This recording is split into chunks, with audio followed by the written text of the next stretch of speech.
और chairman senate यहाँ पर पहुँच गए हैं। इस वक्त ये ताज़ा तरीन सूरत हाल आपको मैं बता रहा हूँ। रात के तकरीबन 11:15 बजे चेयरमैन सेनेट यहाँ पर पहुँचे हैं। इदारे इस वक्त फुल ऑन है, हरकत में है और कोई भी चीज़ इस वक्त हुकूमत की फेवर में जाती दिखाई नहीं दे रही। और ऐसा लग रहा है कि रात के 12 बजते ही कुछ अहम फैसलों पर अमल दरामद हो जाएगा। PM is going. हेली 9 अप्रैल रात 12 बजे एक तरफ अदम एतमाद पर वोटिंग मुकम्मल हुई तो दूसरी तरफ इमरान खान का इक़्तिदार और करोड़ों पाकिस्तानियों का वक़ार ख़त्म हो गया। आखिरी बॉल तक लड़ने वाला कप्तान आखिरी बॉल की बजाय सुपर ओवर तक लड़ा और वज़ीर-ए-आज़म हाउस से उनके हेलीकॉप्टर ने आखिरी परवाज़ भरी और उन्हें लेकर बनीगाला की तरफ रवाना हो गया।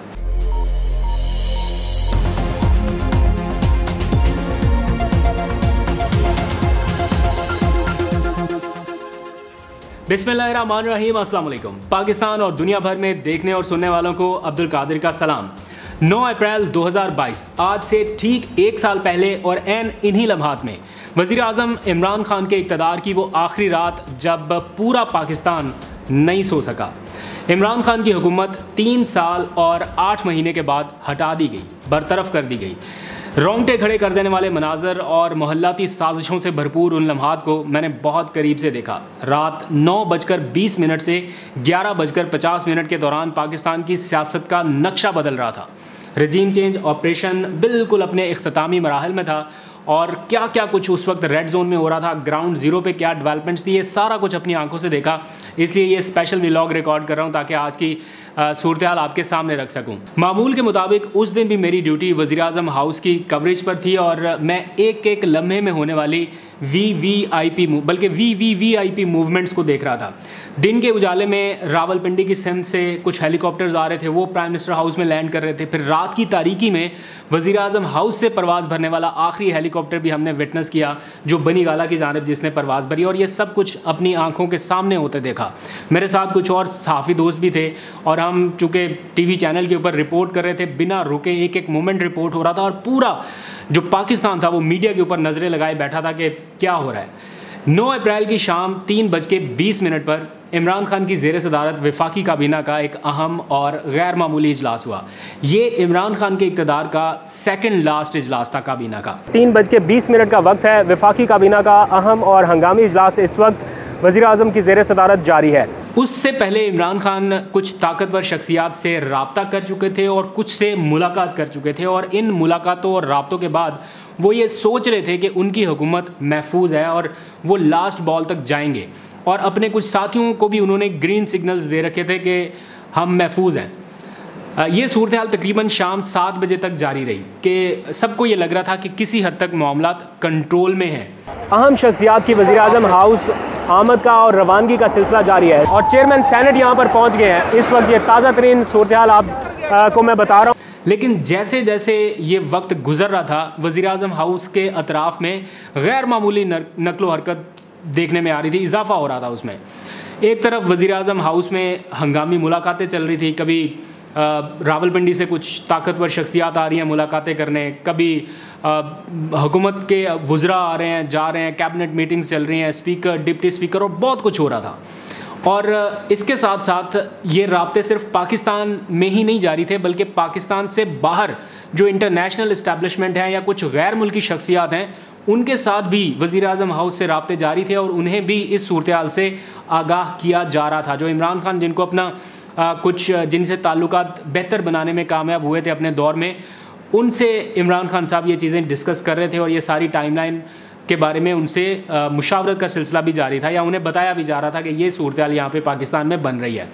दूसरी तरफ वज़ीर-ए-आज़म बनने के जो उम्मीदवार थे, prime minister in waiting Shehbaz Sharif अपने साथियों के साथ और इमरान खान के उन इत्तेहादियों के साथ जिन्होंने इमरान खान की पीठ पीछे खंजर घोंपा, उन्हें लेके वो तहरीक अदम एतमाद पर वोटिंग के लिए ऐवान में मौजूद थे और स्पीकर की आमद का इंतज़ार किया जा रहा था क्योंकि सुप्रीम कोर्ट ने हुकूमत को रात 12 बजे से पहले वोटिंग कराने का पाबंद बना रखा था। ये वज़ीर-ए-आज़म हाउस का ग्राउंड ज़ीरो है और यहाँ से रिपोर्ट कर रहे हैं और ठीक इस वक्त ये मेरे अकब में आप देख सकते हैं पार्लियामेंट, कौमी असम्बली का ऐवान और इसी ऐवान में होनी है वोटिंग। यहाँ पर ये जो आप लाइट्स जलती देख रहे हैं ये कौमी असम्बली की लाइट्स हैं और यहाँ पर होनी है वोटिंग। जो सूरत हाल उस वक्त इमरान खान की थी, काबीना के इजलास पर इजलास, मुशावरत और सुप्रीम कोर्ट के अहकामात के नतीजे में ऐसा लग रहा था जैसे हाथ पांव बंधे हुए हैं, वही सूरत हाल अब शहबाज शरीफ के साथ भी है। शहबाज शरीफ भी आज 9 अप्रैल के दिन ही काबीना के हंगामी इजलास कर रहे हैं। एक नहीं 2 इजलास कर रहे हैं, बल्कि 10 दिनों में आज 5वां इजलास उनका हो चुका है और कल 6ठा इजलास भी उन्होंने बुला लिया है। समझ नहीं आ रही कि सुप्रीम कोर्ट के हुक्म के मुताबिक कल रात तक वो 20 अरब रुपए इलेक्शन कमीशन को दें या ना दें। देते हैं तब भी फंसते हैं, नहीं देते तब भी फंसते हैं। तो ऐसी ही सूरत हाल जो उस वक्त इमरान खान के साथ थी, वही अब शहबाज शरीफ के साथ है और अभी तक शहबाज शरीफ फैसला नहीं कर पाए। कल फिर काबीना का इजलास तलब किया गया है। खैर, ये कर्मा शहबाज शरीफ को हिट करेगा या नहीं करेगा, इसके ऊपर कल बात करेंगे, क्योंकि उनके पास अभी कुछ घंटे बाकी हैं। चलते हैं वापस 9 अप्रैल 2022 की शाम पर। इमरान खान ने कानूनी टीम से मुशावरत का सिलसिला तेज़ कर रखा था। आखिरी टाइम था। उन्होंने अपनी विफाकी काबीना का आखिरी इजलास इफ्तार के फ़ौरन बाद वज़ीर आज़म हाउस में तलब कर लिया। कानूनी टीम से कुछ मुशावरत की और एक और हंगामी नौइयत का इजलास 8:30 बजे वज़ीर आज़म हाउस में तलब कर लिया गया। हम वज़ीर आज़म हाउस के बाहर ही मौजूद थे और इस इजलास को बुलाए जाने पर ऐसा लग रहा था कि कुछ गैर मामूली एक्टिविटी होने लगी है। कुछ हलकों में बिल्कुल खलबली सी मच गई थी कि इमरान खान आखिर ऐसा कौन सा बड़ा फैसला करने जा रहे हैं जो काबीना का एक और हंगामी नौइयत का इजलास तलब कर लिया गया है। इस वक्त वज़ीर आज़म की ज़ेर सदारत विफाकी काबीना का एक इंतहाई अहम और गैर मामूली और हंगामी इजलास हुआ और उसमें कुछ बड़े फैसले लिए गए। ज़राए के मुताबिक या उस वक्त जो सिचुएशन थी उसको देखकर और बाद में जो सीरीज़ ऑफ द इवेंट्स हुए उसको देखकर ये लगता है कि किसी को अपने ओहदे का ख़तरा पड़ गया था कि वज़ीर आज़म कहीं वो आखिरी कार्ड और इख्तियार इस्तेमाल ना कर लें जिसके बाद सारा खेल ख़राब हो जाए। इमरान खान ने दरअसल वो इजलास जो साइफ़र था, अमरीकी मरासला था धमकी आमेज़, उसको डीक्लासिफाइड करने की मंजूरी के लिए बुलाया था ताकि वो ये मरासला कम अज़ कम स्पीकर कौमी असम्बली, डिप्टी स्पीकर कौमी असम्बली और चीफ जस्टिस ऑफ पाकिस्तान से शेयर कर सके। डीक्लासिफाइड करने का मतलब ये है कि ये ख़त अब सीक्रेट नहीं रहा, नीम सीक्रेट एक तरह से हो गया। यानी अब अगर हुकूमत चाहे तो कुछ आला सरकारी शख्सियात को वो ख़त जो है वो दिखाया जा सकता है। अभी भी काफ़िले यहाँ से निकल कर जा रहे हैं, लेकिन कुछ लोगों को ये गलत फहमी थी कि इमरान खान शायद किसी को बरतरफ करने वाले हैं या ऐसी कोई डिस्कशन हुई है, क्योंकि उस टाइम पे बगिंग बहुत ज़्यादा हो रही थी और इमरान खान जो अपने साथियों से डिस्कशन कर रहे थे वो कहीं ना कहीं टेप हो रही थी, रिकॉर्ड हो रही थी और ऐसी चीज़ें थी। बंद कमरे में जितनी भी उनकी बातें थी वो सारी लीक आउट होकर इधर उधर जा रही थी। जो वो लॉन में बैठ के बातें करते थे उनके बारे में भी बाद में रिपोर्ट किया गया कि उनमें से भी कुछ चीज़ें बग की गई थी। मैं श्योर नहीं हूँ इस बारे में, लेकिन वो आपने बाद में देखा कि उनकी प्लानिंग के हवाले से जो वो डिस्कस कर रहे थे अपने लोगों के साथ वो लीक आउट हो रहा था। लेकिन ये जो आखिरी इजलास बुलाया गया था वो खालिस्तन उस साइफ़र को डीक्लासिफाइड करने के लिए ही था, क्योंकि वो जैसे ही उसकी मंजूरी हुई अंदर से हमें पता चला और हमने ये चीज़ ब्रेक करना शुरू कर दी कि जनाब डीक्लासिफाइड करने की मंजूरी दे दी गई। लेकिन इसी दौरान जब ये इजलास चल रहा था तो कुछ खबरें टेलीविज़न की स्क्रीन पर चलने लग गई कि सुप्रीम कोर्ट खुल गई है, हाई कोर्ट का अमला भी पहुंच रहा है और chief justice Pakistan supreme court के लिए रवाना हो गए हैं। सनसनी से भरपूर खबरें ऐसे हेडर्स में, टिकर्स में, ब्रेकिंग में चल रही थी। पूरा पाकिस्तान अपसेट दिखाई दे रहा था कि पता नहीं क्या होने लगा है, जैसे कोई मार्शल लॉ या कोई एमरजेंसी लगने लगी है। मुल्क भर के जो एयरपोर्ट्स थे उनके ऊपर हाई अलर्ट की कॉल दे दी गई थी। कोई सरकारी शख्सियत इजाज़त के बिना बैरून मुल्क ना जा सके, ये पाबंदी भी आयद हो रही थी। इस्लामाबाद के हस्पतालों में एमरजेंसी नाफिज कर दी गई थी और वज़ीर आज़म हाउस के बाहर कैदियों की वैन्स यानी प्रिजन वैन्स पहुँचा दी गई थी, जिसे मैंने नहीं देखा क्योंकि मैं वज़ीर आज़म हाउस के बाहर ही मौजूद था। वो किसी और गेट के ऊपर गई या कहाँ पर थी मुझे पता नहीं है, लेकिन वज़ीर आज़म हाउस के बाहर रेंजर्स और जो सिक्योरिटी की एक गैर मामूली नफरी मैं देख सकता था वो वहाँ पर ज़रूर मौजूद थी। सिक्योरिटी एहलकारों की बड़ी तादाद मौजूद है, ना सिर्फ रेंजर्स बल्कि एफसी के एहलकार मौजूद हैं। और फिर रातों रात ये खबरें आना शुरू हो गई कि सुप्रीम कोर्ट के दरवाजे भी खुल गए, हाई कोर्ट को भी खोल दिया गया, फिर इलेक्शन कमीशन के ताले भी रातों रात खोल दिए गए। ये अचानक रेड जोन में क्या हो रहा है? एक मैं यहाँ पे क्लैरिफिकेशन करना चाहता हूँ कि आप लोगों को कभी कभार वो वीडियो नज़र आती है जिसमें आप कहते हैं कि इमरान खान डायरी लेकर रवाना हो गए और वो पार्लियामेंट हाउस की बिल्डिंग से एक गाड़ी निकलती हुई जा रही है और विक्ट्री का साइन बनाया। वो इमरान खान नहीं थे। बहुत सारे लोगों को गलत फहमी है कि शायद वो इमरान खान निकल के गए थे, वो इमरान खान नहीं थे। इमरान खान साहब अपने हेलीकॉप्टर के ज़रिए सीधा वज़ीर आज़म हाउस से फ्लाई करके बनी गाला की तरफ गए थे। उसको हमने ख़ुद रिपोर्ट किया, एनी शाहिद है, इसलिए to set the record straight ये मैं बता रहा हूँ कि वो गाड़ी इमरान खान साहब की नहीं थी, वो कोई और शख्सियत थी, और वो गेट भी वज़ीर आज़म हाउस का नहीं है, वो पार्लियामेंट हाउस का गेट है जहाँ से वो निकल के जा रहे हैं। एनीवेज़, ये जो सारी खबरें चल रही थी उस वक्त, उन खबरों ने बढ़ते हुए दबाव को और भी ज़्यादा शदीद कर दिया था। और इस दौरान वज़ीर आज़म हाउस में जो मुलाकातें हो रही थी, जिनमें सबसे अहम मुलाकात स्पीकर असद कैसर की थी, वो इमरान खान को वोटिंग कराने का मशवरा दे रहे थे। यानी वज़ीर आज़म हाउस के बिल्कुल बराबर वाली बिल्डिंग पार्लियामेंट हाउस की है, वहाँ पर शहबाज शरीफ एंड कंपनी बैठे हुए हैं डेस्कों के ऊपर, और वो इंतज़ार कर रहे हैं कि कब आए वोटिंग का सिलसिला और शहबाज शरीफ साहब वज़ीर आज़म बन जाएं। इधर इमरान खान किसी और प्लानिंग में थे। उस वक्त इमरान खान साहब अपनी कानूनी टीम के साथ मशवरा कर रहे थे, और शायद वो कुछ और प्लान कर रहे थे, बल्कि उनकी कानूनी टीम में मौजूद एक शख्स ने मुझे खुद बताया ये बात कि इमरान खान का गेम प्लान कुछ और था, लेकिन स्पीकर असद कैसर उस वक्त हिम्मत करने से इनकारी थे, और वो ये समझ रहे थे कि अगर हमने वोटिंग ना कराई तो तौहीन अदालत का सामना करना पड़ेगा। और जो कानूनी टीम में से कुछ लोग थे वो उन्हें कायल करने की कोशिश कर रहे थे कि तौहीन अदालत नहीं लगेगी, लेकिन असद कैसर इस बात पर आमादा नहीं हो सके, और फिर एट दी एंड वज़ीर आज़म ने उन्हें ऐवान में जाके मुस्ताफ़ी होने की इजाज़त दे दी। जो वो चाहते थे कि मेरे ऊपर कोई चीज़ ना है, मैं मुस्ताफ़ी हो जाता हूँ। इमरान खान साहब ने कहा ठीक है, आप जाएँ, वोटिंग कराएँ या मुस्ताफ़ी हों, अप टू यू। रात 10 बजे तक पूरा खेल हुकूमत के हाथ से निकल चुका था। तहरीक अदम एतमाद पर वोटिंग में अब सिर्फ 2 ही घंटे बाकी रह गए थे।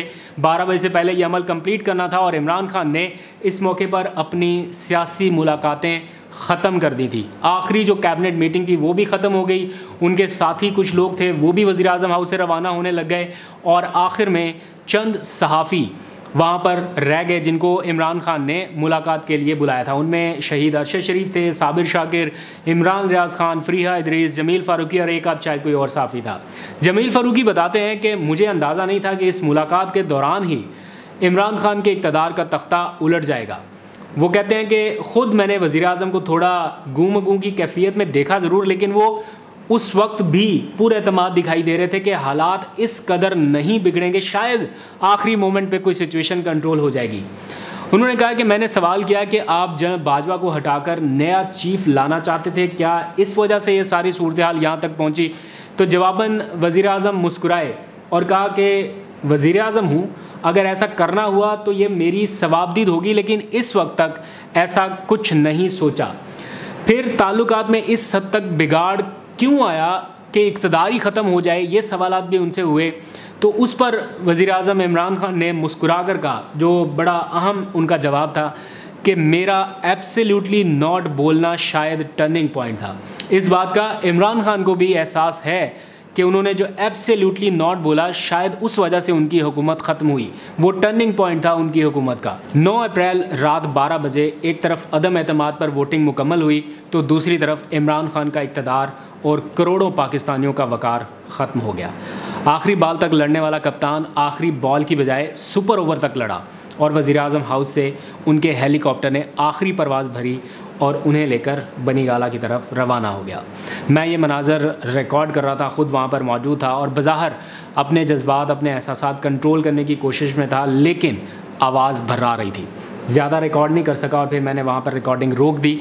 और उस दिन के बाद से मैं दोबारा कभी वज़ीर आज़म हाउस नहीं गया, ऑल्दो कि उसका इन्विटेशन मिला शहबाज शरीफ साहब की तरफ से। अगले ही दिन, जिस दिन इमरान खान का इक़्तिदार ख़त्म हुआ, अगले ही दिन वज़ीर आज़म हाउस से पैगाम मौसूल हुआ कि शहबाज शरीफ ने आपको इफ़्तार डिनर पर इनवाइट किया है।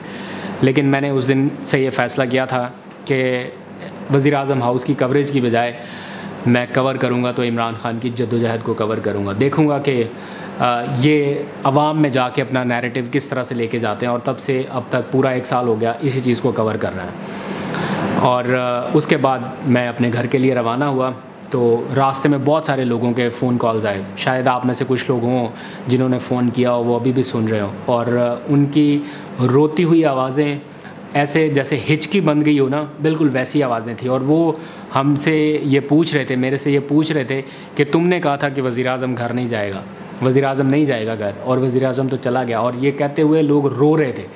तो मैं आगे से कुछ कह नहीं पा रहा था, कुछ समझा नहीं पा रहा था, कुछ बता नहीं पा रहा था, इसलिए कि जो चीज़ें हमें कन्वे की जा रही थी कि नहीं सब ठीक हो जाएगा, सब ठीक हो जाएगा। हमें भी बड़ा मान था, बड़ा गरूर था, बड़ा फ़ख्र था कि ऐसा हो नहीं सकता, इन लोगों के हाथ में हुकूमत चली जाए, ऐसा हो नहीं सकता।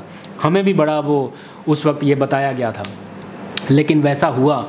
और फिर उन लोगों को खामोश कराते कराते कई बार हमारी आंखों से भी आंसू निकले।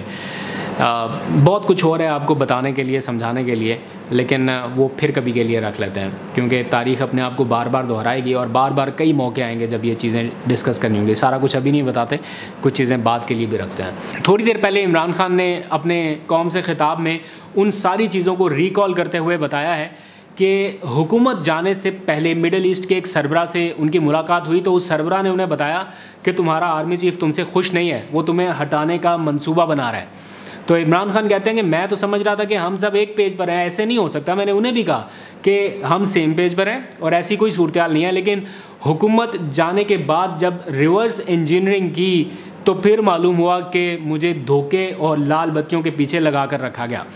इमरान खान कहते हैं कि असल में शहबाज शरीफ के साथ इनकी अंडरस्टैंडिंग हो चुकी थी और उन्हें 16 अरब की मनी लॉन्ड्रिंग और फेक अकाउंट्स केसेस में सज़ा से बचाने के लिए ये सारा कुछ हुआ, ये तय हो गया था। मेरे ख़िलाफ़ साजिश का आगाज़ अमेरिका से नहीं बल्कि पाकिस्तान से हुआ और मेरी हुकूमत को इल्म में लाए बगैर मेरी हुकूमत के ख़िलाफ़ ही हुसैन हकानी को इस्तेमाल किया गया और उसके बाद फिर साइफ़र आया। इमरान खान कहते हैं कि बंद कमरों में फ़ैसले के नतीजे में उनकी हुकूमत ख़त्म कर दी गई। आज तक के लिए इतना ही। अपना, अपने प्यारों का और अपने इस प्यारे से पाकिस्तान का बहुत ख्याल रखिए। अल्लाह हाफ़िज़।